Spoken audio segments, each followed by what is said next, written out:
قالوا عليه انه غيران من العوضي جدا، قالوا كمان انه منفسن منه جدا، وقالوا انه مركز مع العوضي قوي قوي جدا، خلاص هو فاضي للعوضي. حصل حالة جدل كبيرة قوي الفترة الأخيرة بسبب العوضي وشخص معانا بيقولوا انه غيران منه. تيجوا نعرف مع بعض مين هو. انا عملت كل ده؟ منورني. ميرسي، ربنا يخليك. مينا عادل، مدرب الدفاع عن النفس. اهلا بيك، منورني في عد أهلاً تنازلي. بيك.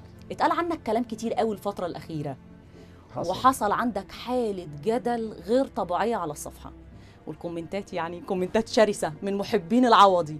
ايه بقى؟ ليه؟ انت مركز مع العوضي فعلا؟ دي حقيقة. طب ليه؟ طيب خلينا بس الاول نعرف الناس ان طبعا الناس كانت عارفه ان المفروض ان انا اخر رمضان ان لقيتك انت متابعه الموضوع وحابه ان انا ارد على الناس من خلال برنامجك. تمام، مفيش اي مشكله خالص، دي حاجه تسعدني وتشرفني كمان. ميرسي، يا رب يخليك يا مينا، منورني طبعا. ربنا يخليكي. الموضوع باختصار شديد جدا ان انا بحلل مشاهد الاكشن اللي كانت في مسلسل حق عرب في صوره توعيه، في صوره فيديوهات تعليميه. يعني مثلا ناس كتير جدا من زمان اصلا بتتاثر بافلام الاكشن بتاعت بويكا وبتاعت بروسلي، وانا عايز اعرف اعمل الحركه دي. فالناس اللي متابعه الكارير والمجال بتاعنا دي حاجه عاديه بالنسبه لها، ان هو لما يشوف كابتن انا شفت الحركه دي، طب عايز اعرف اعملها ازاي. دورنا ان احنا اصلا نوجه الاول قبل ما اقول لك الحركه دي ينفع تتعمل ولا لا، هي واقعيه اساسا ولا لا. ده بحكم ان انت مدرب دفاع عن النفس، فانت بتاخد اللقطات اللي هي فيها ضرب وبتفسر ايه الغلط وايه الصح. بالظبط كده. مظبوط كده. بالظبط كده. طب ما اشمعنى العوضي؟ طب ما في مسلسلات كتير يا كوتش مينا فيها ضرب، اشمعنى العوضي؟ ما انا ليا حق برضو كحد متلقي بشوف الفيديوز بتاعتك، انا شايفك مركز مع العوضي، فليه حق اقول ان انت غيران؟ ما هو انا ما نكرتش، هو فعلا انا متعمد ان انا ده اكتر حاجه هتكلم عليها او الحاجه الوحيده اللي انا مركز وان انا بتكلم عليها سواء بالسلب او بالايجاب. يعني افهم من كلامك ان انت بتقول للناس ان انت فعلا غيران من العوضي؟ لما ابقى اعمل مسلسل في رمضان ابقى غير من العوضي. لا طبعا. طب ما تعرفنا، طيب انت ليه ركزت؟ ما احنا برضو لازم يعني احسم الجدل، انت ليه اخترت العوضي بالذات؟ طيب خلي ده اخر حاجه هنرد فيها على الناس، بس خلي دي اخر حاجه. تمام، هنقول هنأجلها بس مش هنأجلها كتير. في اخر الحلقه. تمام. هنعرف الناس ليه اشمعنى العوضي اللي انا كنت مركز مع المسلسل بتاعه. مش هنسى على فكره، يلا. اوكي.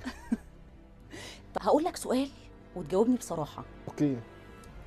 اللي انت بتعمله في الفيديوز عندك على البيج ده فعلا ممكن تطبقه في الحقيقه؟ لا. يعني انت كده بتضحك على الناس؟ مش بضحك على الناس، بس هو باختصار شديد جدا، انت لما تيجي مثلا تعلمي طفل صغير الكتابه، فهو لازم يكتب الكتابه بالتشكيل ويهتم بالتفاصيل، لكن هو لما ايده بتاخد على الكتابه خلاص هيكتبها بشكل مختصر زي الامضه.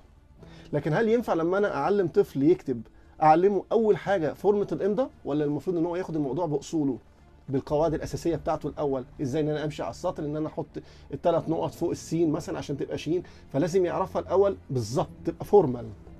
يعني بتمشي خطوه خطوه عشان يعرف يطبق ده في الشارع. بالظبط كده. ولكن انا المفروض لو انا حصل معايا موقف زي كده انا مش هحتاج ان انا اعمل التفاصيل دي كلها، هو ممكن اصلا ما اخليش الموقف يبتدي. يعني انا ممكن انهي الموقف قبل ما يبتدي. ده بيجي من ايه؟ ده بيجي بالادميه، بيجي بالاحترافيه. طب خلينا نبسط شويه اكتر للناس. يعني بمعنى اصح انا مش محتاج مثلا ان انا لو حد لا قدر الله، يعني لو حد مثلا خلاص هو فرض عليا موقف ان انا هتعامل معاه، كل الثلاث خطوات مثلا انا بقول ان انا امسك ايده والف كده وانزل كده، هي لو جت في خطوه واحده الموضوع انتهى. وممكن اصلا ما اعملش التكنيك ده، ممكن احط حاجه تاذي بشكل اسرع. لكن لو انا هقولها لحد مبتدئ مش هينفع، لان هو لازم يمر على الحاجات دي في البدايه. انت قلت حاجه عجبتني قوي، كيفيه التعامل مع الموقف، ان انت ممكن تنهي الموقف ما يوصلش لضرب او دفاع عن النفس عن طريق سرعه بديهتي، او ان انا اتعامل مع الموقف. انت كمان بتدرب الناس على كده او الاطفال اللي بتجيلك على كده؟ هو ده الاساس. ازاي بقى؟ عرفني. ما ينفعش ان انا مثلا دلوقتي استنى لغايه ما الخطر يوصل لغايه رقبتي واقول يا كابتن اتصرف ازاي. يعني ما ينفعش مثلا ان انا ابقى مثلا في عربيتي ومع اسرتي وسايب السنتر لوك مفتوح ومش مركز في المرايات وقاعد عمال مركز في التليفون، وبعد كده الاقي 4 مثبتيني باسلحه من ال4 شبابيك واقول اتصرف ازاي؟ لا بروسلي مش عارف يتصرف. تمام.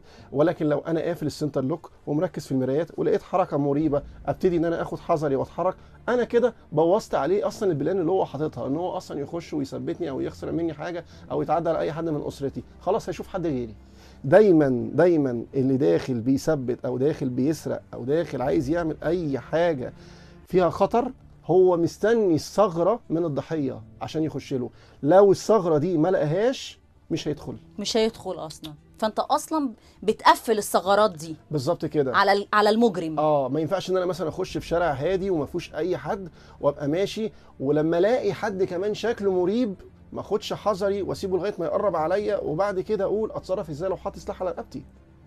لكن لو انا دخلت ولقيت حركه مريبه ابتدي اخد مسافه، ابتدي اخد وضعي، هو لو حس بكده هو مش هيطلع يجري ورايا. طيب هسألك سؤال واوعى تزعل مني. لا اتفضلي. مينا مدرب الدفاع عن النفس، اتضربت قبل كده من واحد في الشارع؟ طيب انا مش هينفع ان انا اتكلم عن نفسي، لكن كل اللي انا اقدره لك يا رب يا رب يا رب يا رب ما نوصل ان احنا نتحط في موقف زي كده. ما حصلش؟ ايه؟ ما حصلش؟ لا. يعني ما اتضربتش يا مينا؟ انا حاسك انك متضايقه. انا حاسس ان حاجه مضايقاكي. بس مينا انا كحد بشوفك يعني ايه اوفر شويه، او يعني عايز تحسسني ان انت هيرو دايما. مفيش حد بيعمل كده خالص. عشان كده غيران من العوضي. ايه؟ غيران من العوضي؟ لا خالص بامانه ربنا. بالعكس على فكره عايز اقول لك على حاجه، بما ان انت جبت سيره العوضي ده على فكره راجل محترم جدا وداخل رادد عليا قبل كده في اكتر من مره. انا كمان بحب العوضي يا جماعه. يعني في رمضان السنه اللي فاتت وفي الصيف السنه اللي فاتت برضو كنت عملت رياكت على حاجه لما هو كان طلع في برنامج صاحبه السعاده وبياكل كبده نيه، فعملت رياكت وحاجه زي كده وكتبت له فتحت نفسنا يا عوضي وهو دخل ورد وكده. فالراجل دلوقتي اصلا جميل، هو جميل. لا بيحترم المحتوى اللي انا بعمله عليه وبيخش يرد. ازاي انا مردودي اكون غيران منه؟ بالعكس ده أنا يعني افهم من كلامك ان العوضي موافق على كل الانتقادات اللي انت انتقدتها له على الصفحه بتاعتك؟ يعني اعتقد بنسبه انا هاخد منك الكلمه دلوقتي. لا انا اعتقد بنسبه مستحيل العوضي يكون زعلان بشكل شخصي، لان هو فاهم. لان انت لو حطيت يعني هو متقبل وجهات النظر واختلاف وجهات النظر. انا ما قعدتش معاه ولا دخلت في طريقه تفكيره، بس انا بتوقع بنسبه 99% هو مستحيل يكون واخد الترجمه اللي الناس مترجماها، لان الناس هي حابه العوضي فواخده الموضوع بشكل عاطفي شويه. لكن انا ما فيش فيديو نزلته على مسلسل او على اي حد العوضي او غير العوضي الا لما لازم بذكر فيه كل الاحترام والتقدير لكل صناع العمل، بدايه من بطل العمل لغايه اصغر واحد فيهم.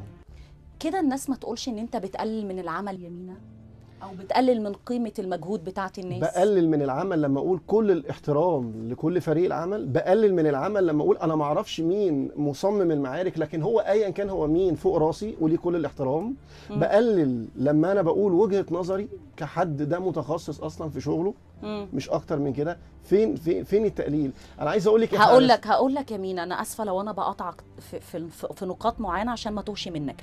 لما انت تبقى مركز معايا وتعمل عني اكتر من 13 فيديو او اكتر كمان ان ما كانش اكتر، وطول الوقت كل الفيديوز ديت سلبيه وعماله تنتقد فيا وتقول ان مش دي الضربه الصحيحه ومش دي المكان الصحيح المفروض يتضرب فيه، ده معناه ان انت كده بتحبطني وبتقلل مني. مفيش فيديو واحد يقول ان انت اتكلمت عني فيه بشكل ايجابي، فده يديني الايحاء ان انت بتقلل مني وبتقلل من فريق العمل ومن مجهود العمل. محدش هيعمل كل حاجه كامله. للاسف هو ده مش صح، هو ده اللي اتفهم، بس ده مش صح. مش كل حاجه سلبيه. انا الفيديوز اللي انا نزلتها اصلا 80% منها هي مالهاش علاقه بنقد خالص. هي 80% منها احنا بنقول نقد. ده انت طول الوقت ده مش صح وده مش غلط. طب مش ممكن هما اللي يبقوا صح؟ مش ده اللي حصل، مش ده اللي اتقال. خلينا بقى اوضح واصحح، لان في ناس كانت بتشوف الفيديو كده ايه ده هو منزل حاجه عن العوضي، انت مش لاقي غير العوضي. هو مش شايف ان انا اصلا عامل فيديو انا بقول ان ده صح. يعني افهم من كلامك ان انتقادات بعض الجمهور بسبب ان هم ما بيكملوش الشرح بتاعك للاخر. لا، بسبب ان هم ما شافوش الفيديو اصلا. هو مجرد ما شاف ان انا منزل حاجه عن العوضي هو دخل كتب. هو جاي يقول لك العوضي خط احمر.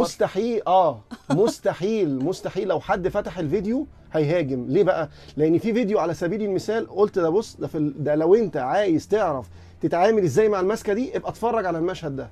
اقول ايه تاني اكتر من كده؟ مينا مدرب دفاع النفس، تقدر تضرب كام واحد في الشارع لو تعرضت للموقف؟ وبصراحة وما تقوليش 10 و5 و6. طيب أنا عارف إن الناس عايزة تسمع إجابة معينة، هي عايزة تسمع رقم 1 أو 2 أو 3 أو 5. بس أنا إجابتي مش هتعجبهم، لأن مفيش حاجة اسمها أصلا كده. يعني مفيش حاجة عامة في الواقع ولا في الفنون القتاليه اسمها انت تقدر تضرب كام واحد، لان في معايير كتير جدا. بمعنى في واحد ممكن يكون محترف في اساليب قتال الشوارع، ده ب7 8 ولا اليوم في اي حاجه، فهي ما ينفعش تقاس بالعدد. دي حاجه. تاني حاجه، على حسب ايه ظروف الموقف، على حسب انا هعرف اتصرف.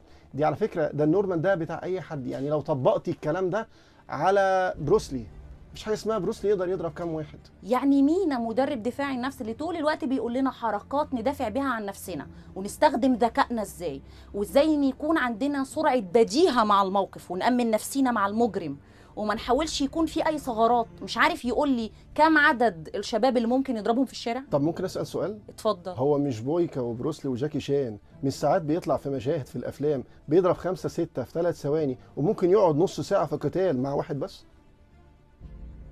ممكن.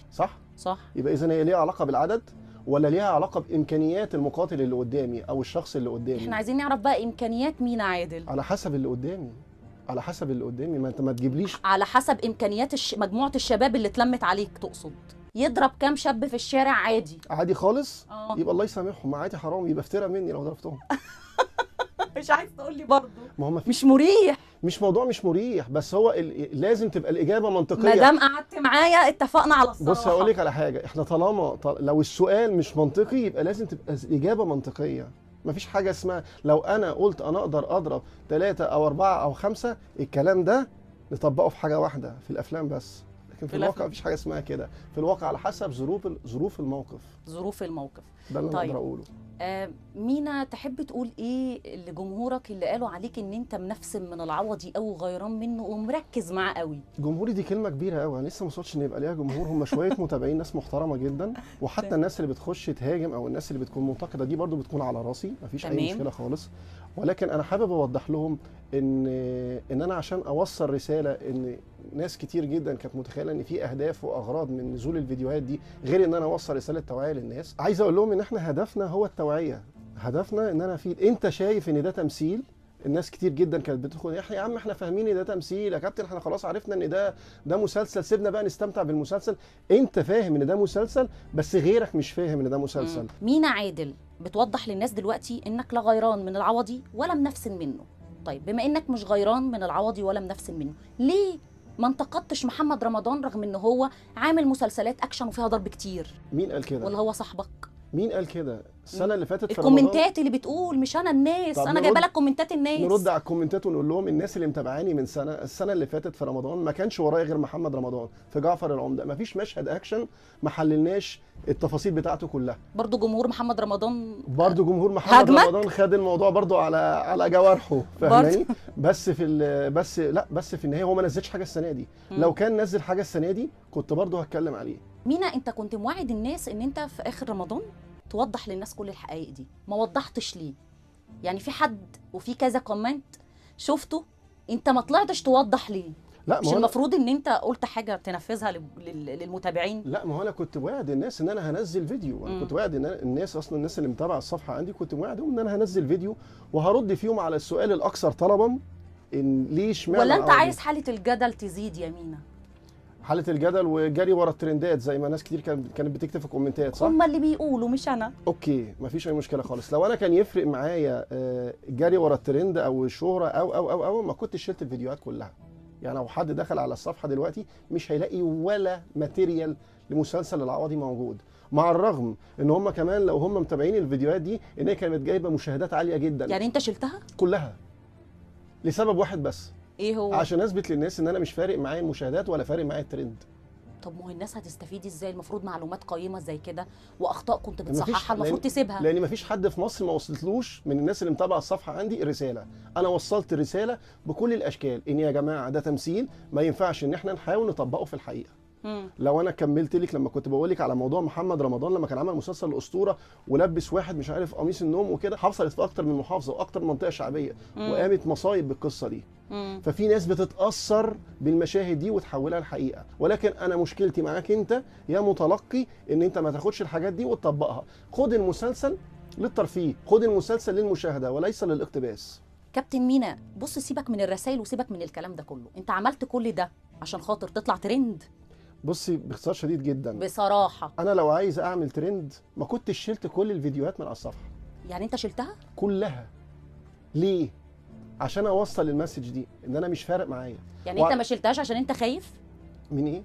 من الانتقادات الكتيره جدا اللي انا دخلت شفتها. طب ما الناس كلها تقريبا بتقول لك ان انت غيران من العوضي. طب ما هي من اول الشهر الانتقادات دي شغاله، وكل ما تنزل انتقادات بنزل فيديو تاني. يعني اشمعنى انا يعني انت جاي اخر الشهر تخاف؟ طب ما انت من اول الشهر انت ده انت على راي كلام الناس انت مالكش حاجه غير العوضي. طب معلش برضو لما انت تشيل الفيديوهات انت كده بتقول للناس انا كده خفت او انا كده خالص. انا كده فعلا غيران منه. لا بص اقول لك على حاجه بقى. لا انا بس انا عايز اديكي معلومه صغيره في السوشيال ميديا. اللي تمام. عايز يجري ورا الترند هو مش هيفرق معاه اي حاجه. هو مش هيفرق معاه اي حاجه، مش هيعمل حساب لاي حاجه نهائي. لكن انا حبيت اوصل، وعلى فكره الفيديوهات دي لو كانت اتثابت كانت مشاهدات عماله بتزيد. لان فيها حاجات كانت داخله على 10 مليون مشاهده. طب ما كنت انا اولى بقى بالترند وبالنجاح ده، واللي يزعل يزعل.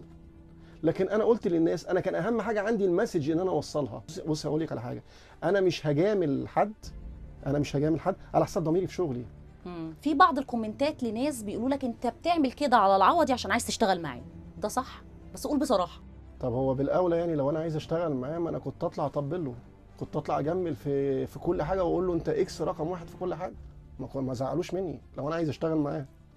يعني نفهم من كلامك ان الناس مش متابعه الفيديوز بشكل صحيح، لا او يعني ما بتسمعهاش. اصل في ناس كانت بتخش تقول ايه انت يعني في ناس بتحط كومنتات يا جماعه من قبل ما تسمع الفيديو اصلا، صح كده؟ طب انت لا يعني انت بتنتقد وبتنتقد مش عارف ايه، ولو انا عايز اشتغل معاه طب ما انا بالاولى ان انا المفروض ان انا اطلع على طول اقول له انت وكل اللي معاك ده انتوا نمره واحد. يعني افهم من كلامك ان في ناس بتنتقدك من اجل الانتقاد وخلاص، لكن مش بتنتقدك عشان فعلا بتحب العوضي؟ لا هو في هو 100% من الناس اللي بتنتقد او بنسبه كبيره جدا منها يعني هي محبه للعوضي، بس من غير ما تفكر او من غير ما تشوف الرساله ايه. بس هو ده في الحالتين شاف او ما شافش، هو الفيديو مش موجه ليه. طيب اشمعنى العوضي بقى؟ اشمعنى العوضي؟ نيجي بقى لاهم سؤال شاغل الناس. باختصار شديد جدا، مع رغم ان كل الاعمال لقت نجاح في رمضان، بس ده اكتر مسلسل انا قررت ان انا اتكلم عليه، لاني انا ما شفتش مسلسل وما شفتش عمل نجح لدرجه التاثر. لما اشوف اطفال بتعمل فيديوهات على كاركتر عربي السويركي وتقلده، يبقى انا كان لازم اوعي.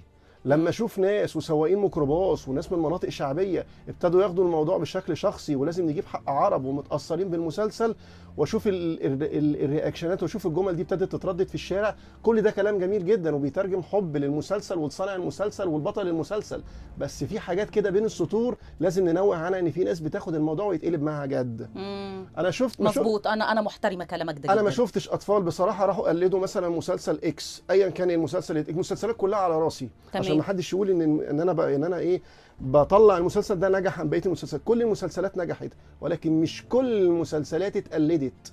تمام. انا ممكن اعرض في برنامجك دلوقتي اكتر من فيديو العوضي نفسه اللي منزلها على صفحته لاطفال بتقلده.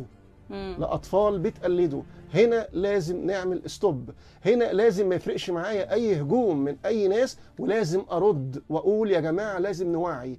انت فاهم ان ده تمثيل، ابنك مش فاهم، بنتك مش فاهمه، اخواتك الصغيرين مش فاهمه، وحتى الكبار محتاجين توعيه اكتر من الصغيرين. انت هتلاقي دلوقتي لو حد مثلا ليه مشكله عند حد وعايز يروح ياخد حقه هيعمل زي عربي السويركي. انا مش بهاجم المسلسل، انا بتكلم على المتلقي. يا سيدي ما احنا فاهمين ان ده تمثيل، لو انت فاهم ان ده تمثيل اقلب الفيديو، لان هو كده يبقى مش موجه ليك. انا كلامي موجه للي بيتاثر. انا دوري مش ان انا اطلع انتقد عمل فني، لان ده مش دوري.